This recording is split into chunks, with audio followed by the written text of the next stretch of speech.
class. So in last class we have discussed about the financial decision. Okay. So financial decision, it is categorized under three parts. Okay. So financial decision under categorized under three parts. One is investment decision and factors affecting on investment decision. We are completed within the last video. You can call the last class. Okay. So investment made on the current asset and fixed assets. So what are the investment of money made on a fixed assets? For that we are going to call as a capital budgeting decision. So investment decision, or you can call the capital budgeting decision.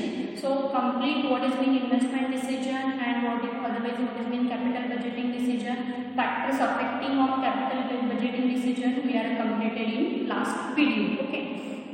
So what are the other two part within the financial decision?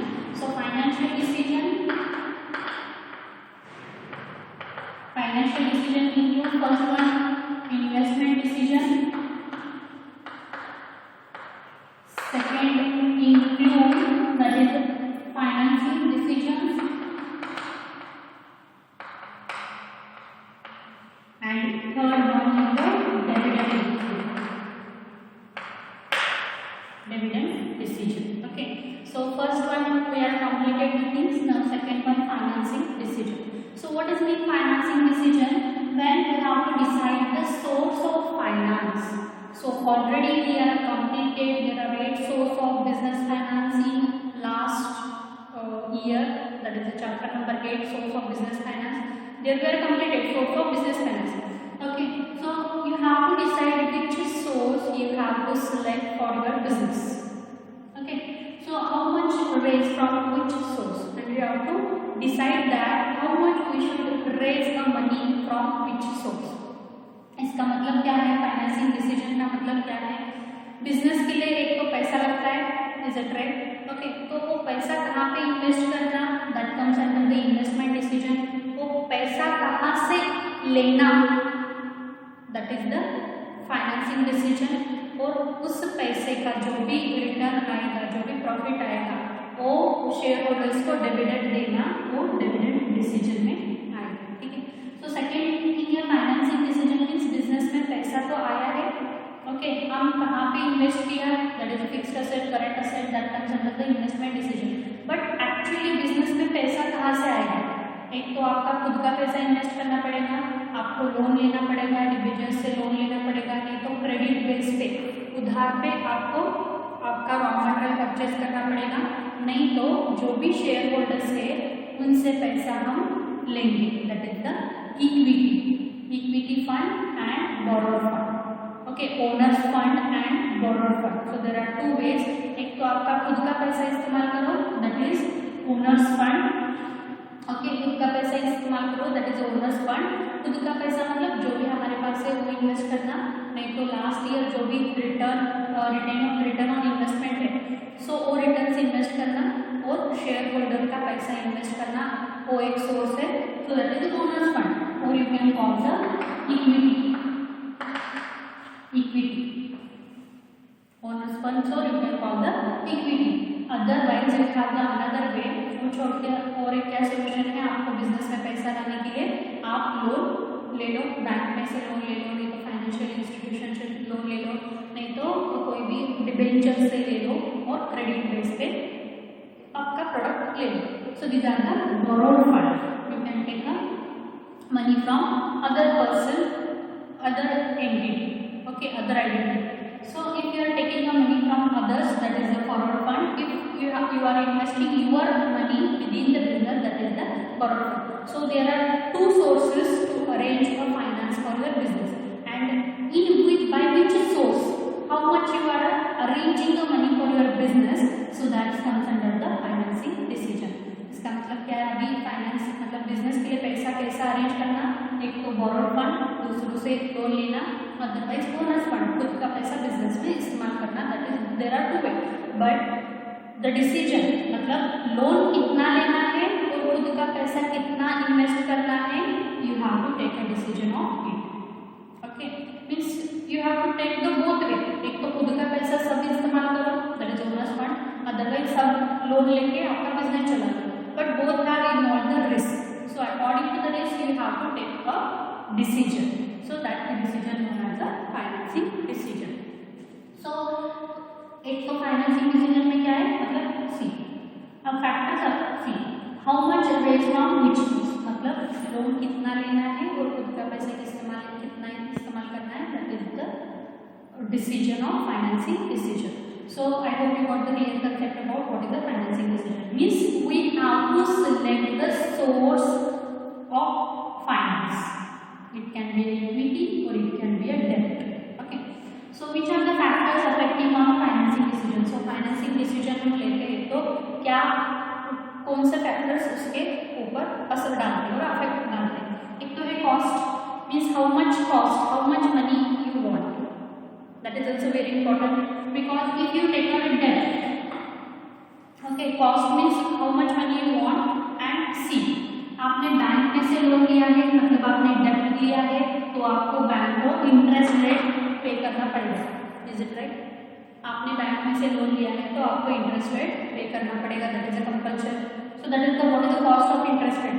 सो 10%, 20%, 25% कितना है वो देखो. Second thing, आप खुद का पैसा इस्तेमाल करना चाहते हो, शेयर होल्डर्स का पैसा इस्तेमाल करना चाहते हो उस बिजनेस के लिए, दैट इज द इक्विटी. तो शेयर होल्डर्स को आपको डिविडेंड देना पड़ेगा. मतलब जो भी आपका प्रॉफिट आएगा उस प्रॉफिट में से थोड़ा पैसा आपको शेयर होल्डर को देना पड़ेगा. That is in terms of name of dividend. अभी सपोज आपको बिजनेस के लिए 100 रुपीज चाहिए, तो 100 रुपीज चाहिए तो आपने बैंक में से लोन लिया तो बैंक का इंटरेस्ट रेट है 18% और आपका प्रॉफिट आएगा तो आपने डिविडेंड दिया 10%. So which is feasible, choose that source. तो आपका A B it might be going to be change. Interest rate कम होगा, ज़्यादा होगा, डिविडेंड भी प्रॉफिट के ऊपर डिपेंड है, कम होगा, ज़्यादा होगा. So you have to select which source you are going to select for your financing of your business. So यहाँ पे कॉस्ट कितना है देखो, इंटरेस्ट रेट का, डिविडेंड कितना पे करना है वो देखो, and select which is a suitable source for your business. Second factor which is going to be affecting on financing decision, that is the risk. So in which source, see business means risk है, that is there, but जहाँ से भी आप पैसा arrange कर रहे हो उसमें कितना रिस्क है वो भी थिंक करो. एक तो बोरोड फंड, बाहर से लोन लिया, बैंक में से लोन लिया, डिबेंचर्स में से लोन लिया है तो उसमें ज़्यादा रिस्क होगा. बट एक बेनिफिट है, जो भी बैंक रहेगा नहीं तो बोरोवर रहेगा, डिबेंचर्स रहेंगे, वो आपकी कंपनी के कामकाज में कोई भी इंटरफेयर नहीं करेंगे. They are not going to interfere with in the management activity. वो एक एडवांटेज है, but it involve the huge risk. और मोर रिस्क है, बाहर से पैसा लाएंगे तो आपके बिजनेस के लिए बहुत रिस्क है. बट एक क्या बेनिफिट है, वो आपके मैनेजमेंट एक्टिविटी में इंटरफेयर नहीं करेंगे. आपका डिसीजन होगा वही फाइनल होगा. But if you involve the owner's fund, आपने खुद का पैसा इस्तेमाल किया है नहीं तो शेयर होल्डर का पैसा इस्तेमाल किया है तो it have the less risk. उसमें रिस्क ज़्यादा नहीं है क्योंकि आप see when you are under the profit then only you have to pay the dividend. But यहाँ पे क्या है, रिस्क कम है but share holders are going to interfering with in the management activity. वो एक डिसएडवांटेज है. So which is suitable for you, go for the selection of it. So borrowed fund ज़्यादा रिस्क है क्योंकि आपका बिजनेस लॉस में जाएगा तो भी आपको इनको इंटरेस्ट रेट देना ही पड़ेगा, तो भी आपको लोन चुकाना. You have the unlimited liability. आपके ऊपर ज़्यादा रिस्पॉन्सिबिलिटी रहेगी वो लोन चुकाने के लिए. So when you are borrowing a fund from others, okay, so more risk है क्योंकि कैसा भी आपका बिजनेस का सिचुएशन होने दो आपको वो लोन चुकाना कंपल्सन है. यहाँ पे लेस रिस्क में ओनर्स फंड क्योंकि खुद का ही पैसा इस्तेमाल करता हो, लॉस होगा तो खुद का होगा. सेकेंड थिंग, शेयर होल्डर्स का आप पैसा इन्वेस्ट कर रहे हो तो लॉस होगा तो किसका होगा, शेयर होल्डर्स का रिस्क बियर. ओके, तो रिस्क ले सकते हैं. वहाँ पे आपको प्रॉफिट नहीं है तो आप डिविडेंड तब नहीं दे सकते तो भी चलेगा. But if it is equity share holders they can bear the risk. Preferential share holders को आप डिविडेंड देना ही चाहिए, that is the compulsion. But it include the risk. इसमें रिस्क कम है but share holders are going to interfere with in the management activity. वो एक डिसएडवांटेज है. Okay, so I hope you got the real concept about the financing decision. Next है dividend decision. So dividend means all of you know when the shares holders are purchasing the shares of any company, so it is the responsibility of company, instead of that you have to pay some amount, for that amount we are going to call as a dividend. मतलब हमने share holder से पैसा लिया है तो per year हमारे profit में से थोड़ा हिस्सा हम शेयर होल्डर को देना चाहिए, वो हिस्से को हम क्या कहते हैं, डिविडेंड करके बुलाते हैं। सो डिविडेंड का मतलब क्या है, लेफ्ट ओवर प्रॉफिट, मतलब आपका टैक्स देने के बाद जो भी आपका प्रॉफिट आया, जो भी सी व्हाट यू अर्न, मतलब आपका इनकम क्या है, इनकम में से आपका इन्वेस्टमेंट माइनस किया, इनकम में से इन्वेस्टमेंट माइनस किया तो आपको क्या आएगा, प्रॉफिट आएगा। कितना इनकम है उसमें से इन्वेस्टमेंट माइनस किया तो प्रॉफिट आएगा।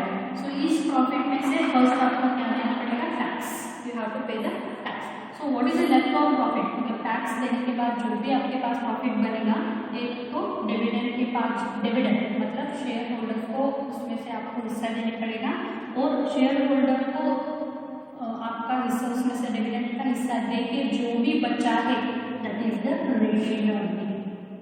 ओके, सपोज टेक एग्जांपल, आपका प्रॉफिट 100 रुपीज़ हुआ है, आपने 20 रुपीज़ टैक्स पे किया है और आपके पास कितना बचा, 80 रुपीज़। सो 80 रुपीज़ में से आपने 50 रुपीज़ डिविडेंड के नाम पे शेयर होल्डर्स को दिया है, तो आपके पास कितना बचेगा, 30 rupees, that is the return on investment, and 50 rupees it is the dividend. Okay, so what is your leftover profit, you have to pay the dividend to your shareholders, as well as what is the left after the paying the dividend, that is the return on earning. Okay, so dividend देने के बाद उसका क्या होता है, आपका business का growth place होता है, क्योंकि शेयर होल्डर ने पैसा दिया है तो it is our responsibility, we have to pay the dividend. तो डिविडेंड उनको पैसा दिया तो हमारे बिजनेस का ग्रोथ नहीं होगा, क्योंकि बिजनेस ग्रोथ के लिए पैसा चाहिए, और जो भी बिजनेस में हमारा प्रॉफिट आएगा वो प्रॉफिट हम बिजनेस के ग्रोथ के लिए यूज करते हैं, बिजनेस में ही यूज करते हैं, बिजनेस के ग्रोथ के लिए। बट उस प्रॉफिट में से हम हिस्सा शेयर होल्डर्स को दे दें, मतलब हमारे बिजनेस ग्रोथ के लिए हमारे पास पैसा नहीं बचेगा, और सेटिस्फाइड शेयर होल्डर्स। बट इससे एक एडवांटेज क्या मिलेगा, आपके शेयर होल्डर्स सेटिस्फाइड होंगे। But what is your retain earning, suppose आपके पास रिटेन अर्निंग है तो वो पैसा आप once again you can invest in your business. So वो पैसा आपने बिजनेस में इन्वेस्ट किया तो आपका बिजनेस का ग्रोथ पॉसिबिलिटी है, opportunities are there if you invest retain earning in your business. So this are the dividend decision. So now let's see what are the factors affecting on dividend decision, मतलब dividend decision लेते वक्त किस चीज कौन से चीज़ें इसके ऊपर अफेक्ट डालती है, और किस चीज़ों की वजह डिविडेंड रेट हाई होता है और किस चीज़ों की वजह डिविडेंड रेट कम हो सकता है। So we will see factors affecting on dividend decision.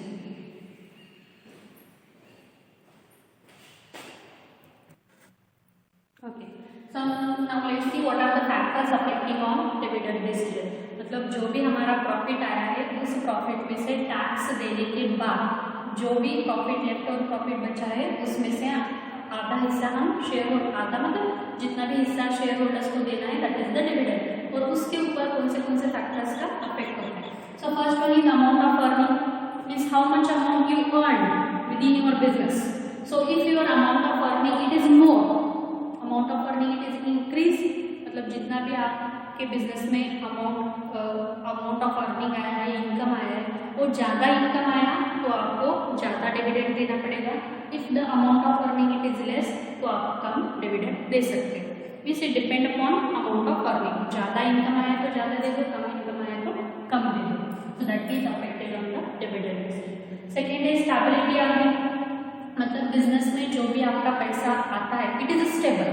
अभी अमाउंट ऑफ अर्निंग मतलब यहाँ पे 100 रुपीज़ आएगा और इनमें भी 100 आएगा, 200 आएगा, हमें पता नहीं, बट कितना आया है, ज़्यादा है तो ज़्यादा डिविडेंड दे दो, कम आया तो कम डिविडेंड दे दो। स्टेबल अर्निंग मतलब हर साल आपको फिक्स रेट ऑफ अर्निंग है, मतलब हर साल आपको 100 रुपीज़ ही अर्निंग हो रहा है, आपका इनकम उतना ही। स्टेबल अर्निंग है तो स्टेबल अर्निंग है तो आप स्टेबल डिविडेंड दे सकते हो, अनस्टेबल डिविडेंड है तो वहाँ पे आपका डिविडेंड रेट चेंज हो जाएगा। स्टेबल है तो फिक्स अमाउंट, यही पर ईयर डिविडेंड का रेट आप फिक्स कर सकते हो, मतलब अभी 100 रुपीज़ है तो 5% आप डिविडेंड आपके शेयर होल्डर्स को फिक्स रेट में दे सकते हैं, ठीक है। If your amount of earning it is stable, but most of the things amount of earning stable नहीं रहता, चेंज हो जाता है। नेक्स्ट है कैश फ्लो पोजीशन, मतलब बिजनेस में आपका जो भी पैसा है उसका कैश फ्लो कैसा है, मतलब सभी पैसा यूज करके आपके पास अमाउंट रह रहा है, that is surplus amount it is there. Business में सभी खर्चा करके सभी ने पैसा डाल के आपके पास सरप्लस अमाउंट बच रहा है, मतलब एक्स्ट्रा ज़्यादा अमाउंट बच रहा है, तो आप ज़्यादा डिविडेंड ले सकते हो, it can be increase the dividend. मतलब सभी तो हो रहा है बिजनेस का, सभी मैनेज हो के भी हमारे पास पैसा बच रहा है तो it can be increase the dividend rate, but सभी मैनेज करके हमारे पास पैसा थोड़ा कम बच रहा है, नहीं तो नहीं बच रहा, that time you are less, you can give the less dividend, मतलब आप कम डिविडेंड भी दे सकते हो क्योंकि आपके पास कैश फ्लो पोजीशन उतना अच्छा नहीं है तो आप कम डिविडेंड दे सकते हो। नेक्स्ट है growth opportunity. Growth opportunity means what you earn, what is your profit, from that profit you have to pay tax, afterwards you have to pay the dividend, afterwards what is left that profit we are going to call as a retained earning। so जो भी retained earning है वो once again business में invest करना चाहिए, that is the growth opportunity, means investment आपका ज़्यादा है, मतलब आप बिजनेस में इन्वेस्ट ज़्यादा करना चाहते हैं, जो भी आपका रिटेन अर्निंग है, ओके प्रॉफिट आया है, टैक्स पे किया, डिविडेंड दिया, और जो भी बचा है वो बिजनेस में ज़्यादा इन्वेस्ट करना चाहते हो तो आपका डिविडेंड रेट कम होगा, बट आपका ग्रोथ अपॉर्चुनिटी नहीं चाहिए तो आपको मतलब जितना है उतना ठीक है, हमें बढ़ना नहीं है तो मोर डिविडेंड भी होगा, मतलब बिजनेस में पैसा फिर से एक बार ज़्यादा इन्वेस्ट किया तो लेस डिविडेंड, कम इन्वेस्ट किया तो मोर डिविडेंड। सो नेक्स्ट है टैक्सेशन पॉलिसी, मतलब if the tax rate is increased और हाई, टैक्स रेट ज़्यादा है तो आपको कम डिविडेंड मिलेगा, टैक्स रेट कम है तो आपको ज़्यादा डिविडेंड मिलेगा। सो गवर्नमेंट की टैक्सेशन पॉलिसी क्या है उसके ऊपर ये डिविडेंड भी डिसाइड होगा।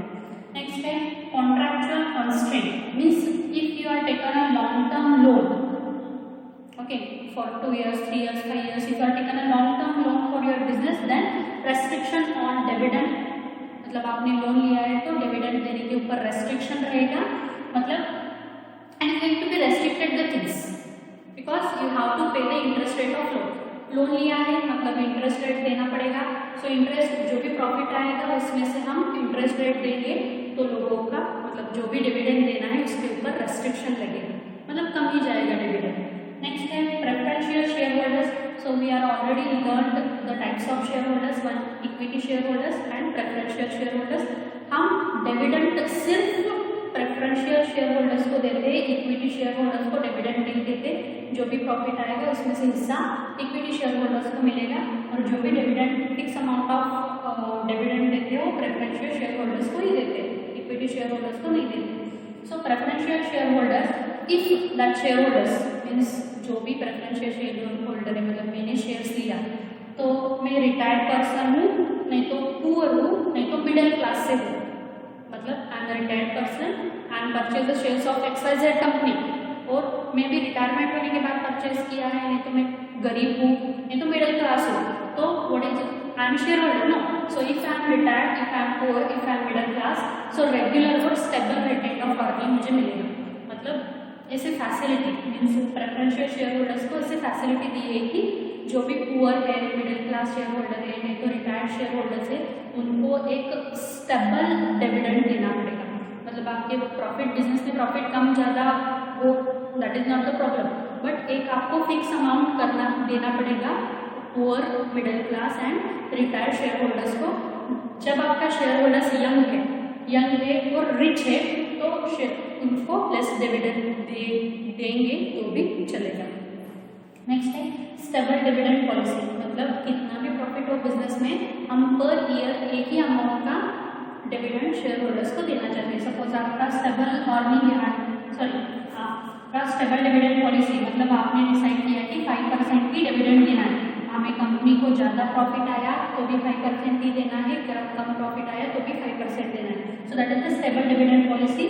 So it increase the reputation of the company, so stable earning policy मतलब कंपनी प्रॉफिट में है या लॉस में है, that is not the matter here, क्योंकि प्रॉफिट में है और कम प्रॉफिट मिल रहा है तो भी आपको इतना फिक्स अमाउंट ऑफ अर्निंग मिलेगा। एक्चुअली डिविडेंड रेट कब डिसाइड होता है, आपका प्रॉफिट कितना आया है इसके ऊपर आपका dividend rate per year change भी हो सकता है और नहीं भी हो सकता। सो आप चेंज करो, नहीं तो नहीं करो, और फिक्स रखो, एक अमाउंट फिक्स रखो। तो पर ईयर आप 5% ही डिविडेंड देना चाहते हैं, प्रॉफिट में हो और कम प्रॉफिट में हो तो भी 5%। तो इसका असर क्या होता है, आपकी कंपनी की रेपुटेशन बढ़ती है। मतलब हाँ, प्रॉफिट में हो लॉस में हो हमें पर ईयर 5% से डिविडेंड मिल रहा है, so that is satisfied their share holders and satisfied the investors as well.